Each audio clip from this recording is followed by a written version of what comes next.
बिस्मिल्लाहिर्रहमानिर्रहीम। अस्सलाम वालेकुम नाज़रीन, आज की हमारी वीडियो का मौजू kitchen cabinet, bathroom tiles, window glass, microwave, table, fridge, exhaust fan, गज़, हर चीज़ की सफाई के लिए एक ज़बरदस्त फार्मूला। क्योंकि गर्मियाँ शुरू हो गई हैं, गर्मियों जैसे ही शुरू होती हैं उसके साथ मक्खियों का भी इजाफा हो जाता है। मक्खियाँ जगह जगह बैठकर गंदगी फैलाती हैं और दाग धब्बे पैदा कर देती हैं, जिससे जरासीम भी फैलते हैं और गंदगी भी फैलती है।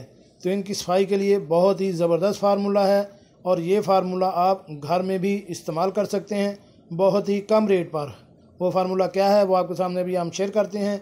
वीडियो शुरू करने से पहले मेरी आपसे रिक्वेस्ट है, अगर आप मेरे चैनल पर नए हैं तो मेरे चैनल को सब्सक्राइब करें और साथ बेल आइकन का बटन भी प्रेस कर दें ताकि ऐसी मालूमाती वीडियो आपको बार वक्त मिल सके। जी नाज़रीन, आजकल इतनी बहनों को किचन की सफाई के सिलसिले में परेशान देखा तो सोचा कि जो मैं सफाई के लिए बताती हूँ और ज़िंदगी आसान हो गई है वो बता दूँ। तो जनाब, kitchen cabinets, stove type, kitchen tiles, bathroom tiles, window glass, dining table, fridge, microwave, exhaust fan और क्या क्या जो भी चीज़ साफ़ करनी हो स्प्रे किया और 1 से 2 मिनट तक इंतज़ार करके गीले टॉवल से साफ़ कर लिया। ज़िद्दी दागों के लिए इसमें पानी की मकदार 1 कप कर दें और 15 मिनट तक छोड़ दें। फिर स्कॉच ब्राइट से साफ़ करके गीले टॉवल से पोंछ लें। तो वो फार्मूला क्या है?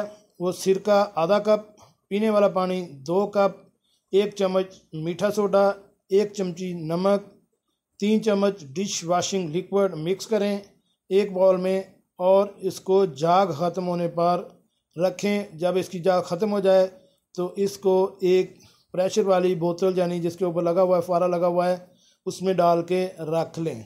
जब भी आपने कोई भी चीज़ साफ़ करनी हो तो उसके ऊपर स्प्रे करें और आम अगर सादा दाग हैं तो इसके ऊपर 1 से 2 मिनट तक इंतज़ार करें। अगर ज़िद्दी दाग हैं तो 15 मिनट तक स्प्रे करके छोड़ दें। उसके बाद स्कॉच ब्राइट से उसको रगड़ कर गीले टॉवल से साफ़ कर लें।